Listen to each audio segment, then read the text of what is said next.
आपने कल यहाँ तक पढ़ा था कि उच्चारण स्थान के आधार पर सभी वर्णों का वर्गीकरण किया गया है जो कि निम्नलिखित है, जिसमें आपको था कंठ्य वर्ण, तालव्य, मूर्धन्य, दंत्य, ओष्ठ्य, उसके बाद क्या था अनुनासिक, कंठ तालव्य, कंठोष्ठ्य और दंतोष्ठ्य। अब थोड़ा सा इसको देखना ये है हमें कि इसका जो है आपको जो है किस किस तरह से जो है कहाँ कहाँ कैसे कैसे उच्चारण होता है और इसके अंतर्गत आता कौन कौन सा वर्ण है। थोड़ा सा देख लीजिए, कंठ्य वर्ण है, कंठ्य वर्ण में आपको क्या क्या आ जाता है बच्चों, अ आ क वर्ग। यहाँ पे कवर्ग का मतलब क्या हुआ बताइए, क ख ग घ अंग, ठीक है, अ आ क वर्ग, उसके बाद विसर्ग जो कि अभी जस्ट मैंने पीछे बताया, जैसे मान लो ऐसे राम लिख लेंगे और ऐसे ये दे देंगे तो ये हो गया क्या विसर्ग, जो कि इसका उच्चारण ह की तरह होता है, घोष वर्ण ह की तरह होता है। जैसे राम नहीं पढ़ेंगे, पढ़ेंगे रामः, यानी अंत में ह का उच्चारण होना चाहिए। तो यहाँ पे देख लो कंठ वर्ण यानी कंठोष्ठ कंठ वर्ण के अंतर्गत आ गया आपको अ आ क वर्ग, विसर्ग तथा ह। यानी यहाँ से प्रश्न बन रहा है, सीधे सीधे कहेगा अ का उच्चारण स्थान क्या है, तो कंठ है। क वर्ग में से कोई भी अक्षर क ख ग घ कोई भी अक्षर पूछ देंगे कि घ का उच्चारण स्थान क्या है, तो क्या होगा कंठ। क्या होगा कंठ। अब इसी तरह पूछते हैं ह का क्या है, तो ह का उच्चारण स्थान भी कंठ, क्योंकि ह बोलते हैं तो सीधे सीधे आवाज कहां से निकलती है, कंठ से निकलती है।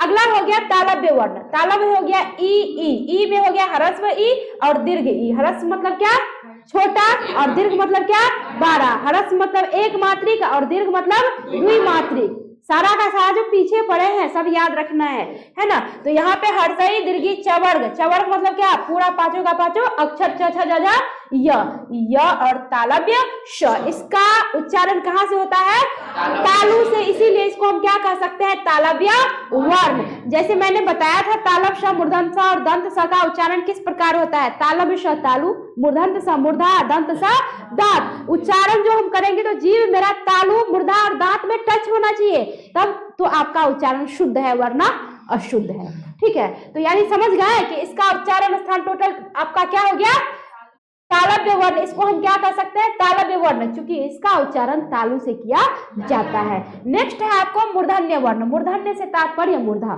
ठीक है, यानी री टवर्ग, टवर्ग मतलब ट ठ न और उसके बाद र और श। इसका उच्चारण आपको होता है मूर्धा से, इसलिए हम इसको क्या कह सकते हैं मूर्धन्य वर्ण। नेक्स्ट है आपको तवर्ग, यानी पूरे पांचों अक्षर तवर्ग का त थ द ध न, ठीक है, उसके बाद ल और उसके बाद स में कौन सा स, दंत स। देख लो तालव्य स आ गया तालु में, मूर्धन्य स आ गया मूर्धा में और दंत स आ गया दांत में। तो इस तीनों को आप लोग जो है ना बच्चों थोड़ा सा याद रखिएगा, तीनों का कॉम्बिनेशन बड़ा जबरदस्त है, ठीक है, तो इसको याद रखना है आपको। देख लो यहाँ पे आपको तवर्ग, तवर्ग का यानी पूरा तवर्ग का उच्चारण सब थोड़ा सा करके बताइए तो आप लोग।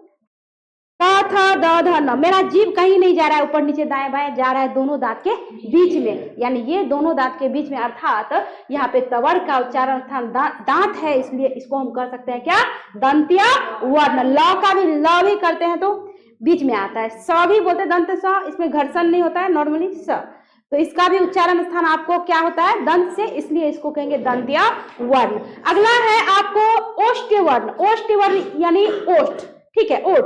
कहता है कि हर्षौ दुर्गौ, हर्षौ यानी ह्रस्व, दुर्गौ यानी दीर्घ, ठीक है, कहता है हर्षौ दुर्गौ तथा पवर्ग। अब प फ ब म बोलिए, कहां से उच्चारण हो रहा है ओष्ठ से, इसमें जीव का कोई रोल नहीं है, ओष्ठ से सीधे सीधे प फ ब म, यानी पूरे पवर्ग का उच्चारण स्थान क्या हो गया ओष्ठ, तो इसलिए इसको हम क्या कह सकते हैं ओष्ठ्य वर्ण। नेक्स्ट है अनुजोर नासिक बराबर अनुनासिक, यानी मुख और नाक से।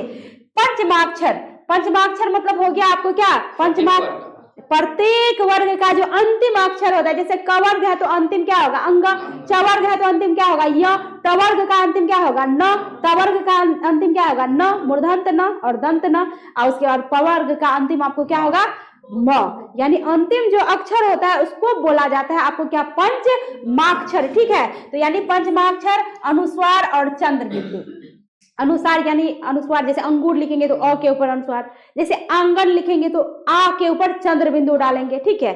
फॉर एग्जाम्पल जैसे मान लो ऐसे लिखेंगे अंगूर, तो यहाँ पे जो ये आ गया, ये हो गया आपको क्या, अनुस्वार। आप मान लो लिखेंगे आंगन, तो आंगन जो हमने लिखा तो ये हो गया आपको क्या, चंद्र बिंदु, और ये हो गया आपको अनुस्वार। क्या समझे आप? तो यानी इसका मतलब ये हुआ कि पंचमाक्षर, पंचमाक्षर भी समझ गए ना कि पंचमाक्षर आपको क्या हो गया, अंग, य, न, उसके बाद क्या, न और प, ये हो गया आपको पंचमाक्षर। सॉरी, यहाँ पे हो जाएगा आपको म, यानी ये आपको क्या हो गया, पंचमाक्षर। यानी इन सभी का उच्चारण किससे होता है, अनुनासिक से, तो इसलिए हम इसको कह सकते हैं अनुनासिक वर्ण। क्लियर है यहाँ तक? अब अगला है ए ऐ। ए ऐ यानी ए ऐ का उच्चारण या तो सिर्फ तालु से नहीं होता या सिर्फ कंठ से नहीं होता। ए ऐ का उच्चारण कंठ से भी होता है, तालु से भी होता है। विश्वास ना हो तो करके थोड़ा सा देखिए।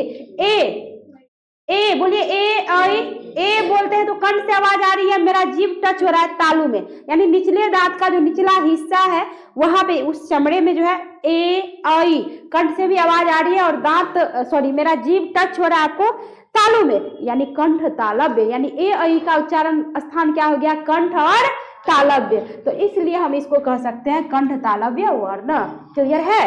अगला और जोड़ मिला के ए होता है तो कंठ और तालव्य हो जाएगा ना ये। वेरी गुड, वेरी गुड, बहुत अच्छे। आप चाहे तो कॉमन सेंस की बात है, अ का उच्चारण स्थान क्या है, कंठ वर्ण, और ए का उच्चारण स्थान तो सीधे सीधे क्या होता है, तालु, है ना? तो यहाँ पे देख लो, ए का हो गया तालु और कंठ का हो गया, अ का हो गया कंठ। यानी देख लो ऐसे भी जो है आप बोलते हैं जैसे ए, तो अ जोड़ ई बराबर क्या होता है, ए। देख लो, अ जोड़ ई बराबर होता है, यहाँ से ले लो आप अ और यहाँ से ले लो आप ई, यानी अ जोड़ ई बराबर आपको क्या हो जाता है, ए हो जाता है। ठीक है? तो ऐसे भी कंठ और तालव्य से हो गया कंठ तालव्य। बहुत अच्छे, जबरदस्त, मजा आता है इसे पढ़ाने में। देखिए बच्चों ने जो है दिमाग लगाया है, ये मेरा दिमाग नहीं है, मेरा आइडिया नहीं है, ये बच्चे ने जो है लगाया कि मैडम जी ये इन्होंने सृजन कुमार ने कहा कि मैडम जी ऐसे भी देख लीजिए आप, जो यहाँ पे जो इसका हो गया आपको क्या, कंठ तालव्य हो गया, तो इसको दिमाग में आ गया कि मैडम जी देख लीजिए अ प्लस ई बराबर होता है आपको क्या, ए। तो अ प्लस ई जब ए हुआ तो देख लो यहाँ पे अ हो गया कंठ और ई हो गया तालव्य, यानी कंठ जोड़ तालव्य। तो यहाँ पे हो गया कंठ तालव्य, क्योंकि अ जोड़ ई बराबर होता है ए, और यहाँ पे ए और ऐ दिया हुआ है। इतनी अच्छी जो है यहाँ पे इसकी देख लो दिमाग जो है कितना बढ़िया जबरदस्त चलाया है। तो यहाँ पे ये भी क्वेश्चन एक तरह से बन गया कि अ का जो है ए का निर्माण कैसे होता है, तो अ जोड़ ई बराबर आपको क्या होता है, ए, जो कि आप आगे पढ़ेंगे, मैं पढ़ाऊंगी आगे, वो पढ़ाने से पहले ही जवाब दिया। बहुत बहुत अच्छे, वेरी गुड। चलिए शाबाश, बहुत अच्छे। चलिए इसी तरह जो है आपका अगला हो गया आपको ओ और औ। ठीक है, ओ और औ। तो यहाँ पे देख लीजिए ओ औ का उच्चारण जो हम करते हैं तो कंठोष्ठ्य, यहाँ पे दिया हुआ है कंठ जोड़ औष्ठ्य बराबर कंठोष्ठ्य। ठीक है, कंठोष्ठ्य यानी ओ औ बोलते हैं तो आवाज कंठ से तो निकल रही है, ओ औ, ओ जो बोलते हैं तो ओ बोलने के क्रम में आवाज कंठ से तो निकल ही रही है, प्लस ओ बोलते हैं तो मेरा क्या होता है, दोनों ओष्ठ भी क्या होता है, साइड से टच होता है, थोड़ा पूरा टच नहीं होता ओष्ठ, ओ कंठ से आ रही है, उसके बाद दोनों ओष्ठ साइड से थोड़ा टच होता है ना? तो इस तरह से यानी कंठ से भी उच्चारित हो रहा है, ओष्ठ से भी उच्चारित हो रहा है। तो इस तरह ओ औ का उच्चारण स्थान क्या हो गया, कंठ और ओष्ठ यानी कंठोष्ठ्य। तो इसलिए हम इसको कंठोष्ठ्य वर्ण कह सकते हैं। और अगर सृजन कुमार के ट्रिक पे जाए तो यहाँ पे वैसे देख लीजिए तो आपको ओ का निर्माण होता कैसे है, थोड़ा सा जी, ओ का निर्माण होता है आपको कहाँ से, अ जोड़ हर्षु बराबर, यहाँ पे अ, इसमें से अ ले लीजिए कंठ वर्ण में से, और यहाँ से हर्षु ले लीजिए आपको ओष्ठ्य वर्ण में से। तो यहाँ पे आप अ जोड़ हर्षु करते हैं तो आपको हो जाता है क्या बच्चों, ओ हो जाता है, या फिर अ जोड़ हर्षु करेंगे तो औ भी हो सकता है। तो इस तरह से अ हो गया आपको क्या, कंठ्य वर्ण। ठीक है, अ हो गया आपको क्या, कंठ्य वर्ण, और हर्षु हो गया आपको क्या, ओष्ठ्य वर्ण। हर्षु हो गया ओष्ठ्य वर्ण। सीधी सीधी सी बात है, कंठ जोड़ ओष्ठ बराबर हो गया आपको क्या, कंठोष्ठ्य। कंठोष्ठ्य अर्थात कहने का तात्पर्य यह हुआ कि ओ का उच्चारण स्थान अगर होता है तो कहां से होता है, कंठ से और ओष्ठ से। तो इस तरह हो गया आपको कंठ दंतोष्ठ्य। क्लियर है यहाँ तक? चलिए अब अगला है आपको व, ठीक है। अब व का उच्चारण स्थान चूंकि दंतोष्ठ्य यानी दांत और ओष्ठ्य दोनों से होता है, तो इसलिए हम इस व को कह सकते हैं, आपको व का उच्चारण स्थान पूछ दे कि क्या होगा, तो व का उच्चारण स्थान दंतोष्ठ्य होगा। क्योंकि व बोलते हैं तो मेरा ऊपर का दांत जो है नीचे वाले ओष्ठ में टच होता है, और व बोलते हैं तो दोनों साइड का ओष्ठ भी आपस में क्या होता है, थोड़ा सा स्पर्श करता है। इस तरह से आपको हो गया क्या, दंत और ओष्ठ से उच्चारित हो रहा है, तो इसको कहेंगे दंतोष्ठ्य। क्लियर है यहाँ तक? आप लोग भी समझ जाते हैं तो प्लीज कमेंट करा कीजिए, कमेंट करेंगे तो ही मुझे भी पता चलेगा कि आप लोग कितना समझ पा रहे हैं। चलिए अब अगला है आपका श्वास वायु की मात्रा के आधार पर व्यंजन के कितने भेद हैं? तो श्वास वायु की मात्रा के आधार पर व्यंजन के कितने भेद है बच्चों? दो भेद है। कौन कौन बताएंगे?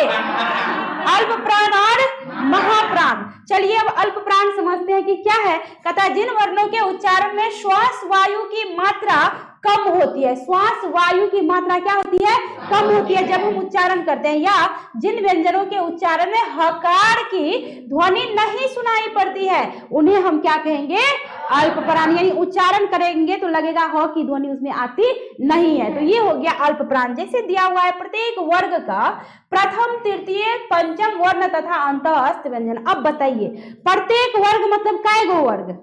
5 गो। कवर्ग, छवर्ग, टवर्ग, तवर्ग, पवर्ग। पवर्ग मतलब सॉरी प्रत्येक वर्ग का आ गया प्रथम, तो जैसे कवर्ग में से लाएंगे तो प्रथम क्या हो गया क, तृतीय क्या हो गया ग, और पंचम क्या हो गया अंग, क ग अंग। चवर्ग का क्या होगा च ज य, टवर्ग का ट ड न, तवर्ग का त द न, और पवर्ग का प ब म। यानी ये सारे के सारे हो गए आपको अल्प प्राण। अब थोड़ा सा इसमें क्या कहता है कि उच्चारण में हकार की भी ध्वनि नहीं सुनाई दे, तो क बोलिए तो क, कहीं से भी ह लग रहा है कि आ रहा है, नहीं आ रहा है। क ग अंग च ज य, कहीं से भी क या च बोलते हैं तो कहीं लग रहा है कि ह आ रहा है उच्चारण में, तो इसलिए हकार की ध्वनि नहीं सुनाई दे। उसके बाद इसमें और भी दिया हुआ है आपको क्या, अंतःस्थ। तो अंतःस्थ होते कितने हैं, 4, य र ल व।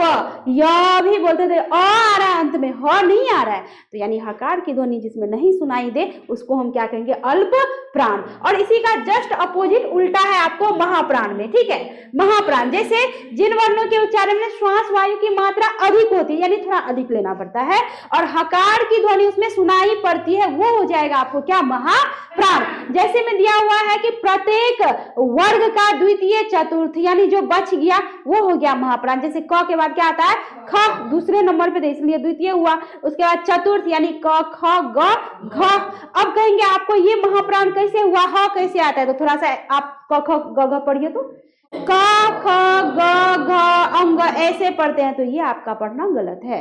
ऐसे होता है क ख ग घ अंग। आप बचपन में जो है टीचर आप लोगों को खड़े करके लाइन में, जब हम लोग भी छोटे थे तो लाइन में बोलते थे कि चलो पढ़वाओ, तो एक आदमी ऐसे पढ़ते थे क, तो सब बोलता था क ख, तो ख ऐसे करते हैं ना, 1 2 से 100, 2 से आपको 20 तक का जो है आपको पहाड़ा वगैरह है ना, तो इस तरह से आप बचपन में पढ़ते होंगे है ना सब कुछ। तो यहाँ पे देख लो, यहाँ पे द्वितीय चतुर्थ, यानी इसमें ह का ऐसे क ख, ख बोलते हैं तो ह आ रहा है, क बोलते हैं तो कहीं पे ह नहीं आ रहा, ह की ध्वनि सुनाई नहीं पड़ती। यानी जिस वर्ण के अंत में ह की ध्वनि सुनाई पड़े, उसके बाद इसमें उष्म व्यंजन भी है। उष्म व्यंजन तालब श, मूर्धन्त स, दंत स, यानी लगे कि अंत में आपको क्या आ रहा है, ह की ध्वनि सुनाई पड़ रही है, ह की ध्वनि आ रही है, तो वो हो जाएगा आपको क्या, महाप्राण। क्लियर है यहाँ तक?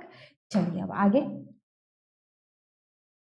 अगला है, कहता है कि संपूर्ण स्वर और व्यंजन वर्णों को स्वर तंत्रियों में कंपन के आधार पर कितने भागों में बांटा गया। कंपन यानी हम जो उच्चारण करते हैं तो कंपन के आधार पर कितने जो है भागों में बांटा गया, तो कितने, 2।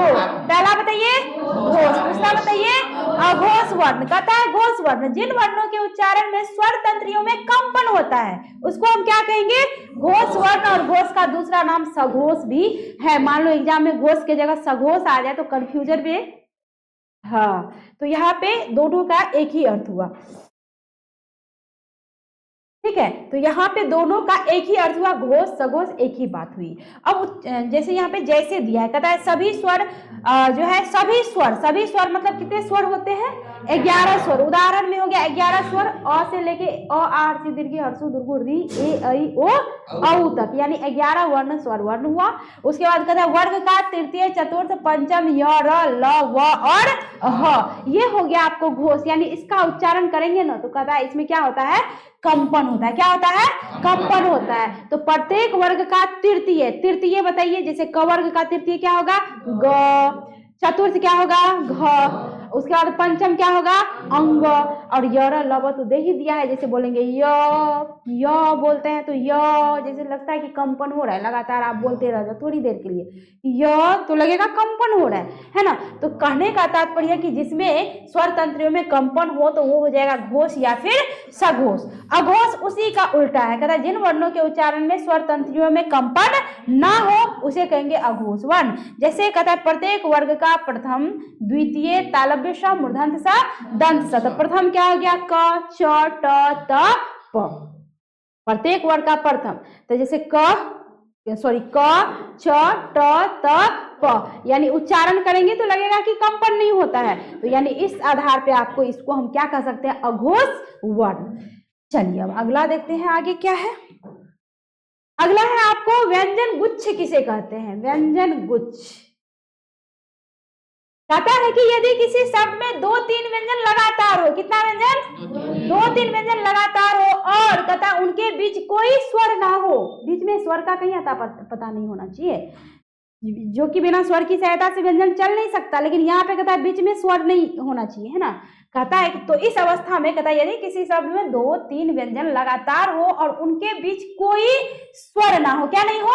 स्वर ना हो, तो उस व्यंजन समूह को आप क्या कर सकते हैं? व्यंजन गुच्छ कह सकते हैं। जैसे में अच्छा, मत्स्य, स्वास्थ्य। अब आप लोग दिमाग लगा के बता सकते हैं कि कहाँ पे क्या है, देख लीजिए। और तो खुद स्वर है, यहाँ पे च हो गया आपको आधा, और यहाँ पे सीधे सीधे छ आ गया, छ के बाद ना यहाँ पे स्वर लगा है जी, आ लगा है, इस बीच में तो फिलहाल नहीं लगा है, यानी ये च और छ जो हो गया यही हो गया आपको क्या? व्यंजन गुच्छ, लगातार बीच में स्वर ना हो। अच्छा, तो इस आधार पे बताइए तो यहाँ पे व्यंजन गुच्छ किधर किधर कहाँ से दिख रहा है?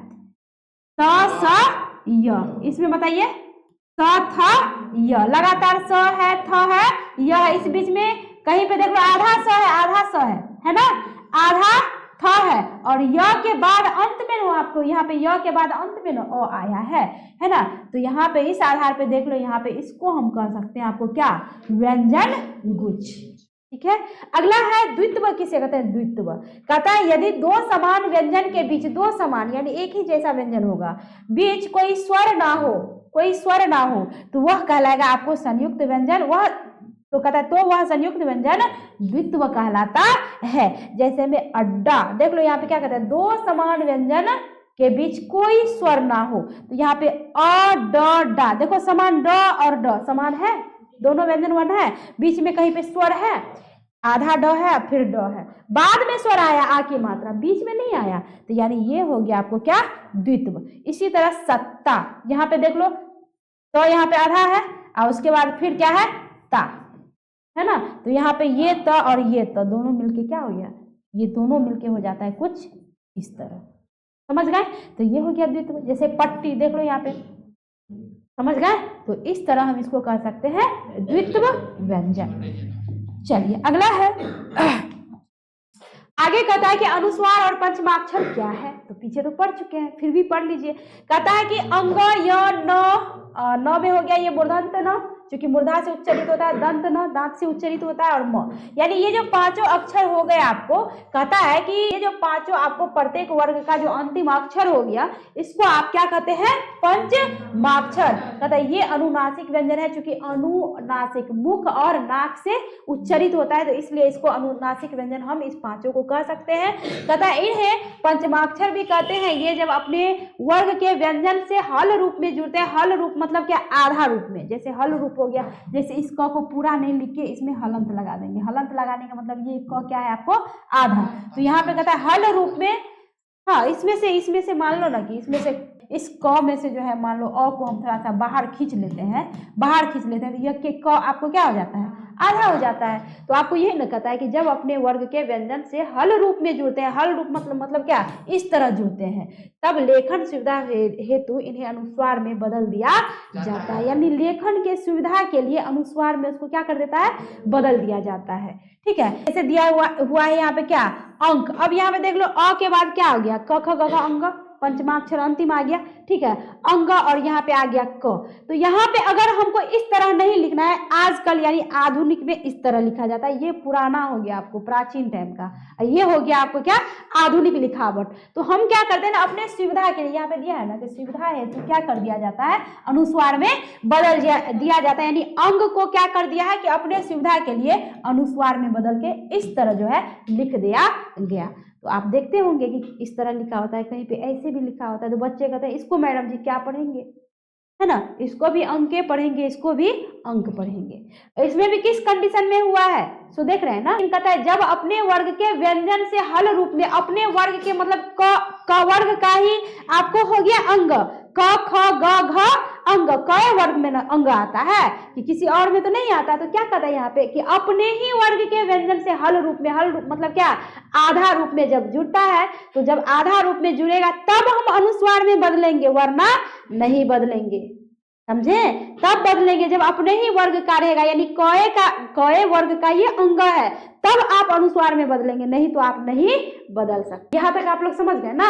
अब अगला है जैसे पंच, तो अपने ही वर्ग का, चय वर्ग का क्या है, च छ ज झ य, तो इस आधार पे आप इसको अनुस्वार में आराम से बदल दीजिए और इस तरह से आप क्या कर दीजिए, लिख दीजिए, है ना। घंटा, क्योंकि ट ठ ड ढ न, टय वर्ग का है आपको न, तो इस अनुसार से जो है आप क्या कर सकते हैं, इसको अनुस्वार में बदल सकते हैं। इसी तरह सारा का सारा उदाहरण दिया हुआ है, तो समझ गए आप लोग कि अनुस्वार और पंचमाक्षर क्या है। चलिए क्लियर है यहाँ तक, अब आगे चलिए। अगला है, यदि किसी, अब यहाँ पे थोड़ा सा नोट दिया हुआ है, कहता है नोट 1, यदि किसी व्यंजन के साथ पंचमाक्षर संयुक्त करना, यानी किसी व्यंजन के साथ अगर पंचमाक्षर को संयुक्त करना हो, ठीक है, तो कहता है कि तो वर्ग का हमेशा ख्याल रखना चाहिए, एक वर्ग के साथ दूसरे वर्ग के पंचमाक्षर को संयुक्त नहीं करना चाहिए। देखो यहाँ पे भी सीखने की चीज है कि हम कंफ्यूज हो जाते हैं, अक्सर जो ये आधा आधा लिखा जाता है, तो ये झमेला क्या है भाई, है ना, ये होता कैसे है। तो यहाँ पे अगर एक ही वर्ग का रहेगा तो अनुस्वार में बदल देंगे, लेकिन अलग अलग वर्ग का रहेगा तो अनुस्वार में नहीं बदलेंगे। फॉर एग्जाम्पल देखो अंक, अब यहाँ पे देख लो ये न जो है किसमें आता है, ट वर्ग में, ट ठ ड ढ न, क में तो नहीं आता। तो इस हिसाब से इस अंक को हम ऐसे नहीं लिख सकते, ये लिखना क्या हो जाएगा, गलत। ये लिखना सही तब होगा जब ऐसे रहता, क्योंकि क वर्ग में ये अंग आता है, क ख ग घ अंग क वर्ग में आता है, लेकिन ये यहाँ पे जो ये न है ये क वर्ग में नहीं आता, ट वर्ग में आता है, दूसरे वर्ग में आता है। तो इस आधार पे इसको आप सोचेंगे क्या, चलो ना इसको ऐसे लिख देते हैं। अगर ऐसे लिखेंगे तो ये लिखना आपका बिल्कुल ही क्या हो जाएगा, गलत। तो समझ गए ना कि किस तरह से शब्द का निर्माण होता है। तो यहाँ पे अंक, देखो अंक लिखना, यानी इस तरह से भी अगर न लिखेंगे तो ये त वर्ग का न है, क वर्ग में तो न नहीं आता, तो इसको आप अनुस्वार में नहीं बदल सकते। तो देख रहे हैं किस तरह स्वर व्यंजन के मेल से कैसे कैसे करके शब्द का निर्माण किया जाता है। कहता है कि किसी शब्द में दो भिन्न पंचमाक्षर या किसी पंचमाक्षर का द्वित्व हो, किसी शब्द में दो भिन्न पंचमाक्षर यानी अलग अलग पंचमाक्षर होगा, पंचमाक्षर मतलब पांचों वर्ग का अंतिम अक्षर, या फिर किसी पंचमाक्षर का द्वित्व हो। द्वित्व मतलब क्या, अभी जस्ट समझाए हैं कि एक ही वर्ग का अक्षर क्या एक साथ उतरे और बीच में स्वर ना हो। तो कहता है कि किसी पंचमाक्षर का द्वित्व हो तो अनुस्वार का प्रयोग न होकर पंचमाक्षर का ही प्रयोग होगा। कैसे होगा, जैसे जन्म, जैसे में भिन्न। तो यहाँ पे ये क्या हो गया, जन्म भिन्न, यानी यहाँ पे पंचमाक्षर का ही इस स्थिति में क्या होगा, प्रयोग होगा। जैसे उन्नति, देख लो है यहाँ पे, ये आपको क्या है, आपको ये क्या है, पंचमाक्षर है, और उसके बाद इसमें क्या कर रहा है कि द्वित्व हो, तो आपको न और न बीच में जो है अ नहीं आया है, कहीं पे न आधा है, न के बाद न में यहाँ पे अ आया है, जी आया है ना, बीच में जो आपको स्वर नहीं ना आया है। तो इस आधार पे जो है क्या कहता है कि पंचमाक्षर का ही प्रयोग होगा। क्लियर है यहाँ तक, समझ गए, कहीं डाउट है कुछ। चलिए अब अगला नंबर नोट 3 कहता है जिन शब्दों के पहले सम उपसर्ग कहता है कि लगता है वहां म हलंत के स्थान पर कहता है अनुस्वार का प्रयोग होगा। कहता है सम उपसर्ग, जैसे यहाँ पे देख लो सम जोड़ यम, सम जोड़ यम, तो यहाँ पे कहता है अनुस्वार का प्रयोग होगा, है ना। कहता है कि सम उपसर्ग लगता है, उपसर्ग मतलब बता सकते हैं कि क्या होता है, जो किसी शब्द के पहले लगता है। तो यहाँ पे सम क्या हो गया, उपसर्ग हुआ, यहाँ पे सम क्या हुआ, उपसर्ग हुआ। यहाँ पे जितना सारा दिया हुआ है सम लगातार, यहाँ पे सिर्फ क्या स्पेशल दिया है कि जिन शब्दों के पहले क्या लग जाए, सम उपसर्ग लग जाए। ये सम क्या हुआ, उपसर्ग हुआ, लगता है। तो वहां पे म के स्थान पर यानी यहाँ जो ये जो म है ना, तो इस म के स्थान पर आप क्या दे सकते हैं, अनुसार। यानी कहने का तात्पर्य यह हो गया कि सम जोड़ यम बराबर हम चाहें तो इसमें से म के जगह पे अनुस्वार लिखे संयम ऐसे भी लिख सकते हैं। क्लियर है, यहाँ तक क्लियर। चलिए अब आगे देखते हैं आगे क्या है। अब अगला है अनुतान किसे कहते हैं। कहते हैं अनुतान उस सुर लहर को कहा जाता है जिसके कारण कहता है वाक्य और शब्द का अर्थ परिवर्तित होता है। यानी जिसके कारण इस तरह हम बोलते हैं कि शब्द और वाक्य का अर्थ ही पूर्ण रूप से क्या हो जाता है, बदल जाता है। जैसे मान लो अच्छा, हाँ, मान लो कि किसी का रिजल्ट बढ़िया आता है तो क्या कहता है, अच्छा इतना अच्छा रिजल्ट आ गया, अच्छा। देखो बोलने का लहजा देखो क्या है। अब मान लो कहेगा कोई चलो दोस्त घूमने चलोगे, तो हाँ हाँ हाँ चलेंगे घूमने, अच्छा। हाँ, अंतर है दोनों में। खाना खा रहे हैं, मान लो कोई बहुत ज्यादा दही दे रहा है भोजन में, कहते बस बस बस बस अब नहीं चाहिए, बस बस। लहजा देखो अंतर है, अच्छा हाँ चलेंगे बस। मतलब ये जो बोलने का लहजा जो चेंज होता है ना, इसी को कहा जाता है अनुतान। क्लियर है। अब अगला है बलाघात किसे कहते हैं। शब्द के उच्चारण के समय किसी खास स्वर पर बल देना, यानी कोई खास स्वर, क्या स्वर, व्यंजन नहीं, किसी खास स्वर पर बल देना ही बलाघात या स्वराघात। स्वर पे बल दे रहे हैं तो स्वराघात भी इसको कह सकते हैं। तो जैसे तुम नहीं पढ़ोगे, सामान्य अवस्था में हम क्या कहेंगे, तुम नहीं पढ़ोगे, पढ़ लो थोड़ा सा, बदमाशी मत करो, कहते हैं तुम नहीं पढ़ोगे। अब मान लो इसी जगह पे थोड़ा सा गुस्सा आ गया, बार बार करेंगे तुम नहीं पढ़ोगे, क्या पढ़ लो थोड़ा सा। ये सामान्य अवस्था हुआ बोलने का। अब बदमाशियां हो रही है, बार बार समझा के मेरा भी माइंड दिमाग गर्मा गया, तो कहते तुम नहीं पढ़ोगे। ये नहीं बल किस पे पड़ा, नहीं पे, है ना। मान लो कि बच्चे ही हैं, पापा के पास तो बदमाशियां कम करते हैं, पापा एक बार भी डांटेंगे तो पढ़ने के लिए बैठ जाता है। मम्मी को तंग बच्चा अधिक करता है, सब घर की, मेरे घर की भी यही बात है, मम्मी का लाडला सब होता है। तो यहाँ पे कहता है दुलार प्यार से बच्चे सीधे यहाँ पे। तो यहाँ पे देख लो, उतना भी यहाँ पे चढ़ाना अच्छी बात नहीं। तो यहाँ पे देख लो, जैसे मान लो बदमाशी करेंगे, बेटा थोड़ा सा पढ़ लो, बहुत खेल लिया, तो हाँ मम्मी पढ़ते हैं, बार बार समझा रहा है, अरे पढ़ लो ना, जाओ थोड़ा सा पढ़ लो, होमवर्क कर लो, तो नहीं अभी नहीं पढ़ेंगे, थोड़ा खेल लेते हैं। और जब गुस्सा चढ़ा तो क्या कहते, तुम नहीं पढ़ोगे, ऐसे बोलते कि तुम नहीं पढ़ोगे, क्या थोड़ा सा पढ़ लो जाके, बार बार कहते नहीं पढ़ेंगे, तो गुस्सा आता है, क्या तुम नहीं पढ़ोगे, नहीं शब्द पे क्या देना पड़ा, बल देना पड़ा, इसी को कहते हैं बलाघात। यानी बल का आघात हुआ किस पे, तो नहीं पे। क्लियर है यहाँ तक। अब अगला है संगम किसे कहता है। कहता है दो पदों के बीच मौन विराम, मौन विराम मतलब विराम तो होगा लेकिन मौन साइलेंट अवस्था में होगा, साइलेंट मोड में। कहता है मौन विराम को संगम कहते हैं। जैसे जा पानी ला, किसी को हम आदेश दे रहे हैं कि जा पानी लेके आ, कहते हैं जा पानी ला, यानी जा यहाँ पे दे रहे हैं आदेश, तो यहाँ पे क्या होना चाहिए, विस्मयादि बोधक, यानी ये विराम चिन्ह में ये चिन्ह लगेगा यहाँ पे, ठीक है। लेकिन यहाँ पे ये नहीं है। अगर ये नहीं रहेगा, अगर विराम, मौन विराम को संगम कहते हैं, अगर मौन विराम नहीं रहेगा तो इस वाक्य का अर्थ से अनर्थ हो जाएगा। कैसे हो जाएगा, अगर इसको यहाँ पे मौन विराम है, इसका मतलब क्या हुआ कि यहाँ पे विराम है तो ये संगम हो गया, मतलब क्या मिल रहा है फिर भी, लेकिन इसी जगह पे इस विराम को अगर हटा देंगे हम, ऐसे कहेंगे जा, सबको जोड़ देंगे, तो क्या हो गया, जापानी ना। इस जापानी मतलब हो गया कोई जापान का व्यक्ति है जिसको कहते हैं जापानी ला, यानी कुछ दे। और जब इस बीच में मौन विराम है, इसको हम विराम को दर्शा भी दे तो कैसे होता है, जा पानी ला, मतलब पानी लेके आ। अर्थ का क्या हो रहा है, तो यही हो गया संगम। तो चलिए यही तक था आपका ये वर्ण विचार चैप्टर पूरा खत्म हो गया। विश्वास है कि आप लोग बढ़िया से समझ गए होंगे, बढ़िया से जो है समझ में आ गया होगा। तो चैप्टर तो खत्म हो गया। अब अंत में यही कहूंगी कि समझ गए हैं तो कमेंट करके बताइए, लाइक कीजिए, अपने जो है ग्रुप में शेयर कीजिए और चैनल को सब्सक्राइब कर लीजिए ताकि न्यू नोटिफिकेशन आपको सबसे पहले प्राप्त हो। मिलती हूँ अगले क्लास में, अगले वीडियो में अगला चैप्टर लेकर। धन्यवाद। और अंत में ये कहूंगी कि अगला चैप्टर आपका विराम चिन्ह चैप्टर होगा, जिसमें आप पढ़ेंगे कि विराम जो है कितने प्रकार की जो है उसकी विराम होती है, कितने प्रकार से उसका जो है प्रयोग किस किस तरह से प्रयोग किया जाता है। तो आपका नेक्स्ट यानी अगला चैप्टर है, संधि नहीं, आपका अगला चैप्टर है विराम चिन्ह। मिलती हूँ अगले क्लास में। धन्यवाद।